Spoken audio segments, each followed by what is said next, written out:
Assalamualaikum warahmatullahi wabarakatuh. Selamat datang di channel Gudang Edukasi, gudangnya ilmu teman-teman ya. Nah, kali ini kita akan membahas tentang lagi-lagi ya, soal P3K perawat di tahun 2023 ini. Khususnya nantinya akan banyak multiple soal ya teman-teman ya. Nah, ini kita rangkum ya. Nah, nantinya kita namakan kompetensi teknis teman-teman ya. Nah, seperti itu. Bagi teman-teman yang baru singgah dan baru tahu channel ini, silakan subscribe dan bunyikan tombol loncengnya agar tidak ketinggalan soal-soal P3K, khususnya perawat di tahun 2023 ini. Nah, terima kasih. Langsung saja kita ke TKP teman-teman ya. Seorang perempuan berusia 40 tahun dirawat di ruang ICU dengan diagnosa medis sindrom koroner akut atau SKA.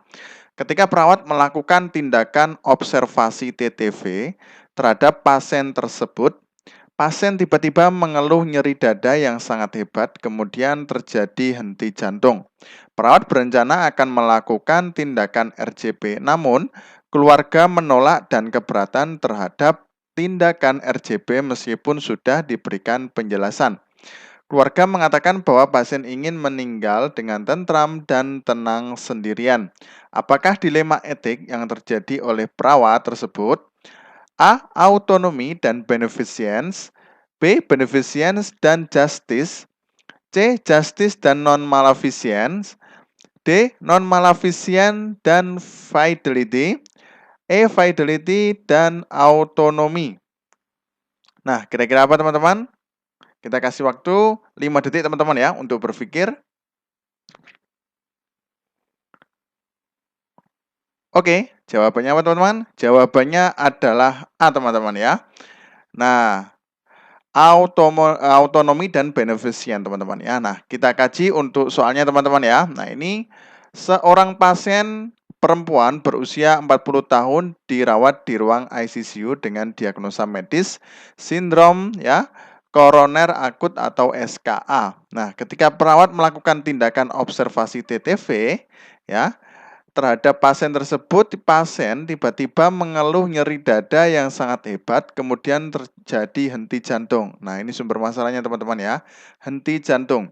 Kemudian perawat berencana akan melakukan tindakan RJP. Nah, namun keluarga menolak dan keberatan terhadap tindakan RJP meskipun sudah diberikan penjelasan.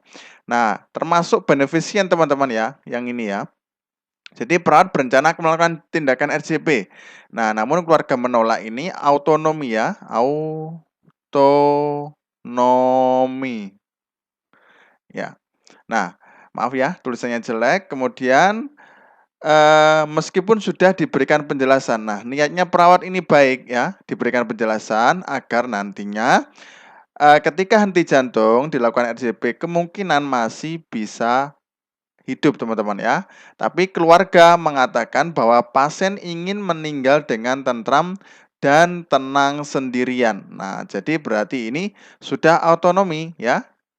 Nah, klien mempunyai hak ya atau keluarga ya, mempunyai hak untuk menentukan diagnosa sendiri ya, sesuai dengan prinsip mereka ya. Jadi autonomi ya. Jadi dengan dia berhak memilih tentang sesuatunya teman-teman ya. Nah, kalau beneficient ini perawatnya yaitu adalah sudah diberikan penjelasan tentang RJP namun tetap menolak teman-teman ya. Kenapa enggak poin B, C, D, E ya? Kita kaji bersama-sama. Kalau beneficient ada ya tadi. Nah, untuk yang ini ya beneficient ada ya karena perawat sudah memberikan penjelasan tentang RJP. Nah, kemudian justice. Nah, kalau justice ini adil. Nah, kalau di sini adil tidak ada teman-teman ya. Kalau untuk konteks soalnya ini tidak menunjukkan adil. Nah, seperti itu. Kemudian justice juga adil ya. Nah, sama ya. Non maleficent ini tidak merugikan. Ya, tidak merugikan atau tidak menciderai, mencegah cedera, maaf. Nah, seperti itu teman-teman ya. Nah, kemudian non maleficent juga sama ya, tidak merugikan, kemudian mencegah cedera ya. Kemudian fidelity ya tadi ya, fidelity ini artinya menepati janji. Nah, menepati janji itu seperti seumpamanya klien menginginkan perawat untuk menjenguk dan merawat pasien di jam 7. Nah, ternyata di pasiennya jam 7 belum datang ya perawat. Nah, itu termasuk fidelity menepati janji ya. Berarti tidak menepati janji. Nah, sama fidelity autonomi ya sudah jelaskan ya. Jadi ini tidak, ini tidak, ini tidak, ini tidak. Berarti autonomi dan beneficent teman-teman ya. Jelas teman-teman ya. Oke, lanjut ke soal berikutnya. Perawat melakukan bantuan hidup dasar atau BHD kepada seorang pasien laki-laki yang mengalami henti jantung. Setelah dilakukan 5 siklus, serta dilakukan evaluasi dan saat ini sudah teraba ada denyutan nadi karotis. Bagaimana tindakan yang wajib dilakukan oleh perawat tersebut selanjutnya? A. Memastikan patensi airway. Kemudian B. Melakukan pemeriksaan pernafasan, membaringkan pasien ke posisi pemulihan, kemudian melanjutkan pemberian ventilasi, melanjutkan pemberian kompresi dan ventilasi 30:2 teman-teman ya. Kira-kira apa teman-teman?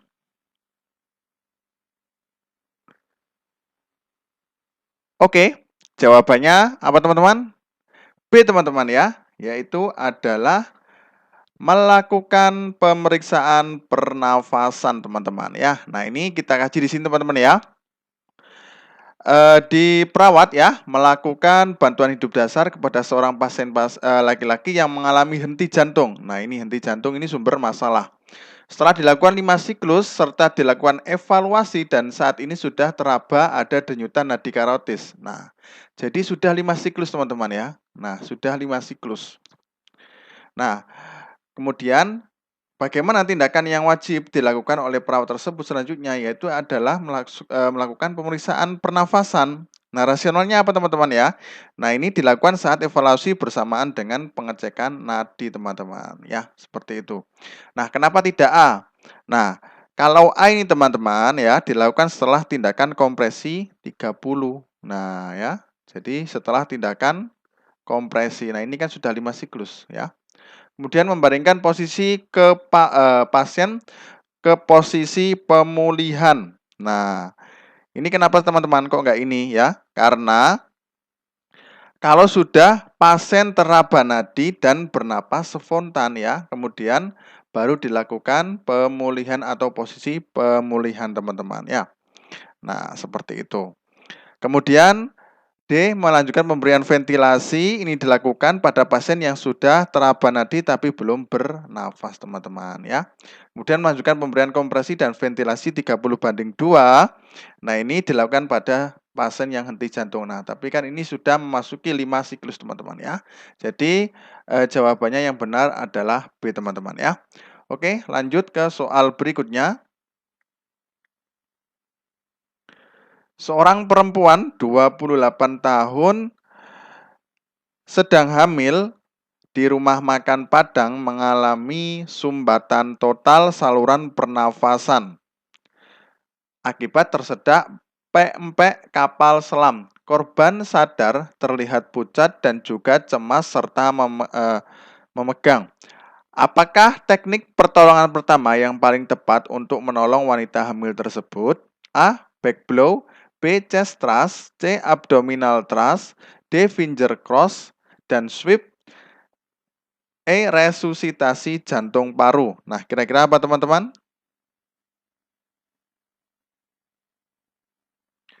Oke, jawabannya apa teman-teman? B teman-teman ya, chest thrust teman-teman ya. Nah, kenapa chest thrust teman-teman ya? Nah, ini kan pasien perempuan berusia 28 tahun sedang hamil. Nah, ini sedang hamil teman-teman ya, chest thrust ya. Kalau chest thrust ini ya dilakukan pada korban yang ibu hamil atau obesitas yang masih sadar. Nah, ini untuk ibu hamil. Nah, kemudian back blow ini untuk anak-anak teman-teman ya. Jadi back blow ini untuk anak-anak yang tersedak. Anak-anak.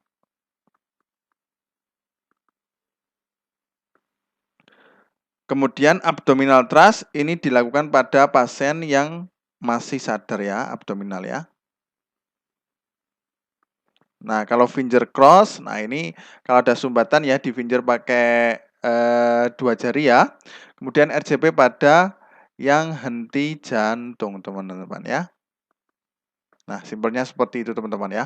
Oke, lanjut ke soal berikutnya.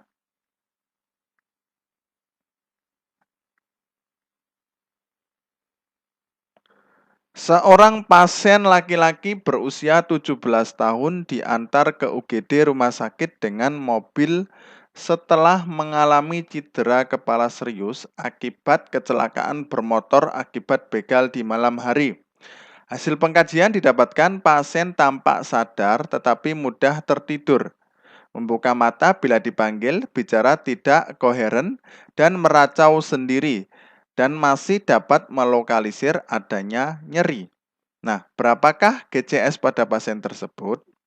A 9, B 10, C 11, D 12, E 13. Nah, ini gampang banget teman-teman ya. Apa teman-teman? Oke, jawabannya adalah D teman-teman ya, 12 teman-teman ya. Nah, ini sudah ada kita tabel ya untuk GCS. Nah, kita cek dulu teman-teman ya. Nah, ini untuk kita tulis di sini aja. E berapa ya, kemudian V-nya berapa, kemudian M-nya berapa teman-teman ya. Nah, ini coba kita kaji di sini.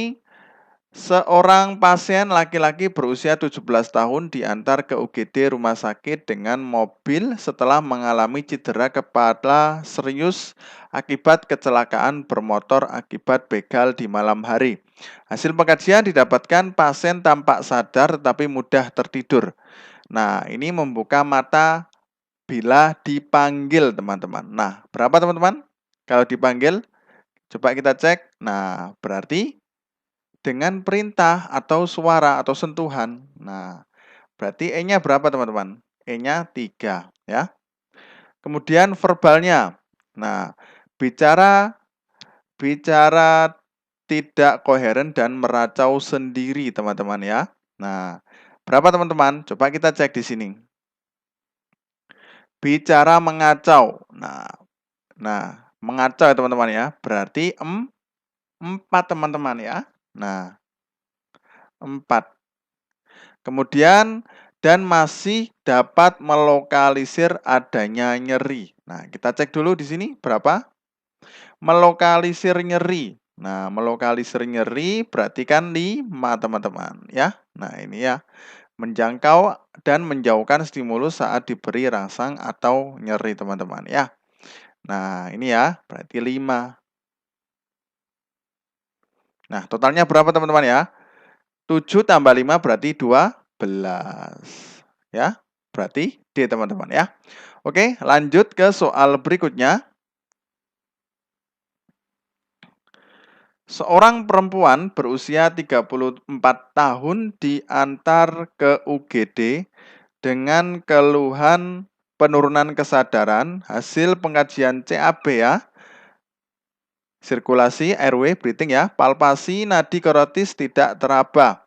Hasil pemeriksaan fisik, tekanan darah 0/0 mmHg, mulut tampak sianosis dan luka dan segera dilakukan RJP.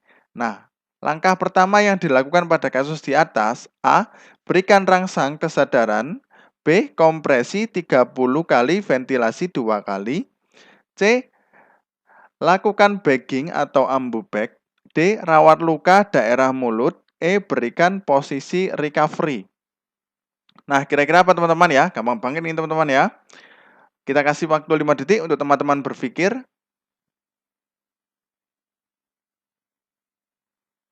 Oke, jawabannya B teman-teman ya. Nah, ini belum saya tulis teman-teman ya. Ini jawabannya B. Yang ini yang benar ya. Nah, ini ya tadi ada kesalahan. Nah, Kenapa kok B teman-teman ya? Nah ini sudah jelas ya teman-teman ya. Seorang perempuan berusia 34 tahun diantar ke UGD dengan keluhan penurunan kesadaran, hasil pengkajian CAB, palpasi nadi karotis tidak teraba. Nadi karotis tidak teraba teman-teman ya. Mestinya langsung dilakukan RCP. Nah, kemudian ada tensi juga ya. Nah ini ya. 0/0, kemudian mulut tampak sianosis dan luka. Nah, segera dilakukan RCP. Nah, kemudian apa langkah pertama yang dilakukan pada kasus di atas, yaitu adalah kompresi 30, ventilasi 2 kali. Nah, ini sudah tepat teman-teman ya, karena memang kalau henti jantung ya, nah ini nadi karotis tidak teraba. Itu ya untuk pemeriksaannya. Nah, berarti langsung dilakukan RCP. Nah, seperti itu teman-teman ya. Nah, untuk berikan rasa kesadaran, nah ini sudah tidak teraba teman-teman ya. Nah, seperti itu. Kemudian lakukan bagging atau ambu bag. Nah, ini juga tidak ya. Apalagi rawat luka daerah mulut ini tidak ya, karena harus A, B, C teman-teman ya. Kemudian berikan posisi recovery juga tidak. Ini kalau sudah nafas spontan dan kemudian sudah ada nadi juga teman-teman ya. Nah, yang benar adalah B teman-teman ya. Oke, lanjut ke soal berikutnya. Seorang perempuan 25 tahun G1 P0 A0 hamil 35 minggu datang ke Poli KIA untuk konsultasi kehamilan. Hasil pengkajian diperoleh data pasien sering sesak bila melakukan aktivitas dan sulit untuk melakukan mobilisasi.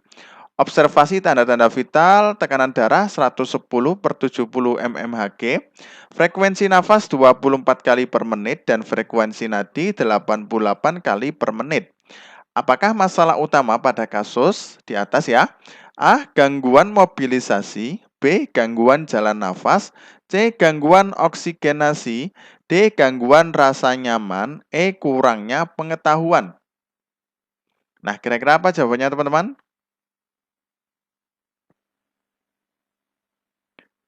Jawabannya adalah C teman-teman ya. Nah, ini teman-teman ya. Jawabannya adalah C. Nah, kenapa C teman-teman ya? Nah, ini memang dalam menggambar kondisi sesak nafas yang secara fisiologis dialami pada ibu hamil trimester 3 akibat pembesaran rahim yang mendorong diafragma ke arah atas sebesar 4 cm. Nah, jadinya dia menimbulkan penurunan ekspansi paru dalam berinspirasi, teman-teman ya. Nah, ini kemungkinan jadinya seperti itu, teman-teman ya, karena pasien sering sesak. Nah, ya, karena ada pembesaran rahim yang mendorong diafragma. Jadi, masalah yang jelas adalah gangguan oksigenasi sesak, teman-teman ya. Kalau gangguan jalan nafas ini berarti ada sumbatan. Nah, kalau gangguan mobilisasi ini juga bisa, tapi ini lebih mengarah airway-nya dulu ya, untuk sesaknya ya. Nah, ini yang perlu dilakukan untuk diagnosa utama atau masalah utama teman-teman ya. Nah, kemudian rasa nyaman juga bisa, tapi tidak prioritas ya teman-teman ya. Kurangnya pengetahuan juga bisa, tapi tidak prioritas teman-teman ya. Oke, lanjut ke soal berikutnya. Oke, seorang perempuan berusia 25 tahun G1P0A0 datang ke Poli KIA untuk melakukan pemeriksaan kehamilan. Hasil pengkajian diperoleh data HPHT tanggal 6 April 2019 dan observasi tanda-tanda vital, tekanan darah 110/70 mmHg, frekuensi nafas 20 kali per menit, dan frekuensi nadi 88 kali per menit. Kapankah taksiran persalinan pada kasus di atas? A. 13 Januari 2019, B. 12 Januari 2019, C. 13 Januari 2020, D. 13 Februari 2019, E. 12 Februari 2020. Nah, kira-kira berapa teman-teman? Untuk taksiran persalinan pada kasus di atas ya. Oke, jawabannya apa teman-teman? Jawabannya adalah C teman-teman ya. Nah, ini menggunakan rumus Nagel teman-teman ya. Nagel rules yaitu adalah hari plus 7 ya. kemudian bulan ya, bulannya -3, maaf ini. Kemudian tahun +1 ya. Nah, seperti itu untuk rumusnya teman-teman ya. Nah, kalau kita lihat di sini yaitu adalah tanggal 6 April ya. 6 April 6 ditambah 7 berarti berapa teman-teman? 13 ya. Ya, maaf ya. Tulisannya jelek. Nah, kemudian April berapa? Bulan berapa? Bulan Januari, Februari, Maret, April. Berarti 4 ya. 4 kurangi 3 teman-teman ya. Berarti 4 kurangi 3 berarti 1 ya. Berarti Januari.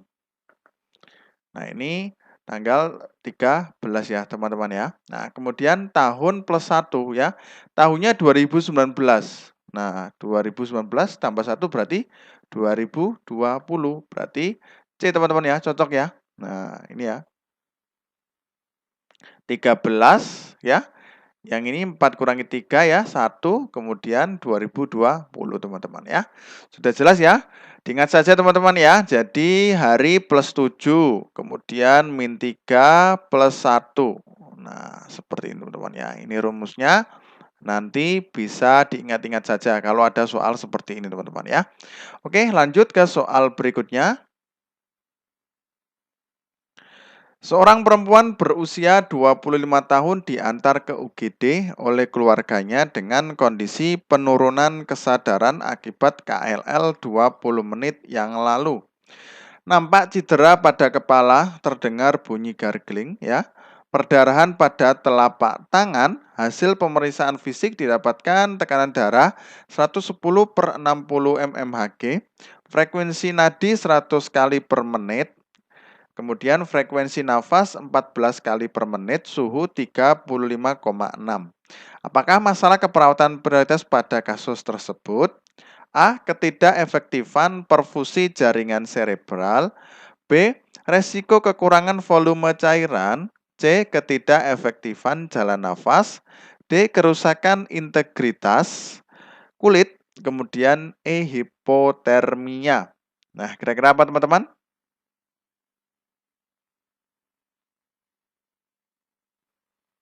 Oke, jawabannya adalah C teman-teman ya.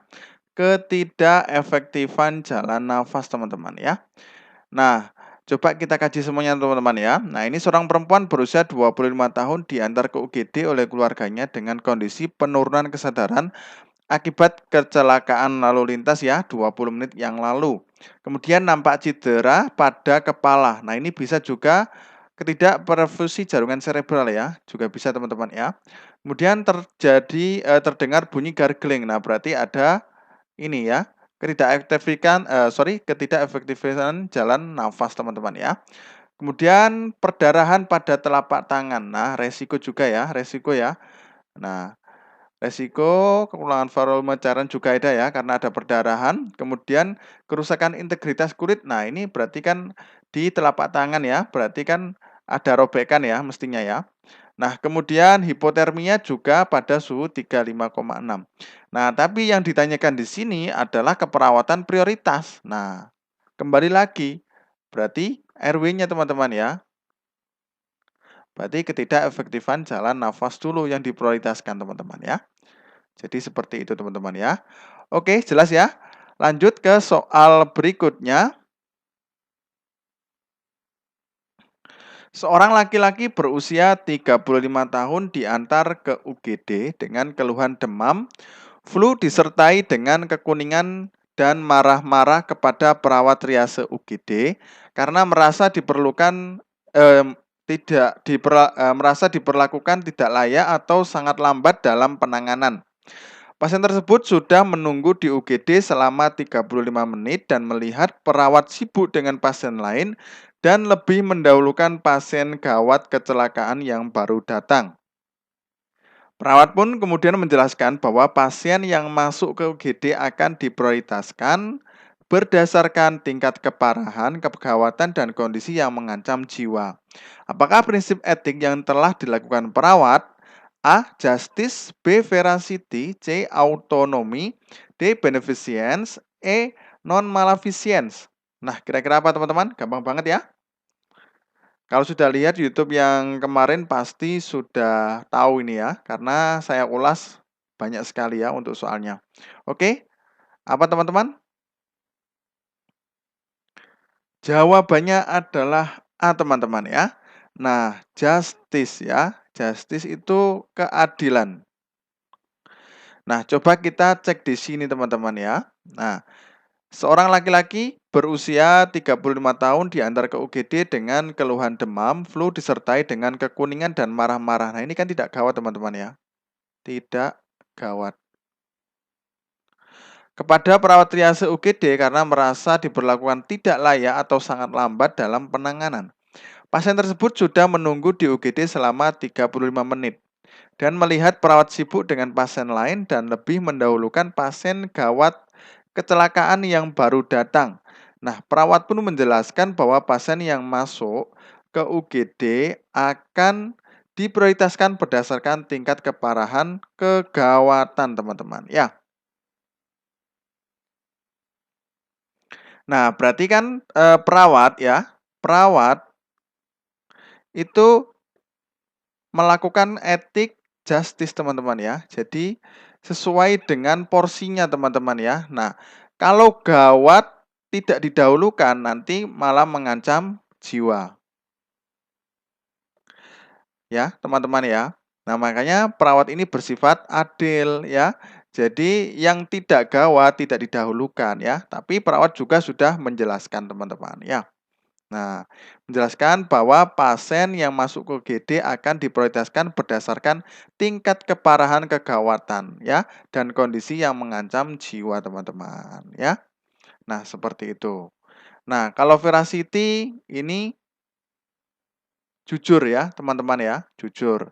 Ini tidak teman-teman ya. Autonomi hak pasien juga tidak. Beneficient berbuat baik. Nah, ya. Kemudian non-maleficient tidak merugikan. Nah, seperti itu teman-teman ya. Jadi di sini perawat sudah melakukan justice karena memprioritaskan ya berdasarkan tingkat keparahan, kegawatan dan kondisi yang mengancam jiwa. Nah, ini tidak mengancam, jadi harus adil ya. Nah, kalau dari yang gawat ini tidak ditangani akan bisa meninggal dan mengancam jiwa ya. Nah, seperti itu teman-teman ya. Oke. Gampang banget teman-teman ya. Oke, terima kasih semoga bermanfaat ya. Wassalamualaikum warahmatullahi wabarakatuh.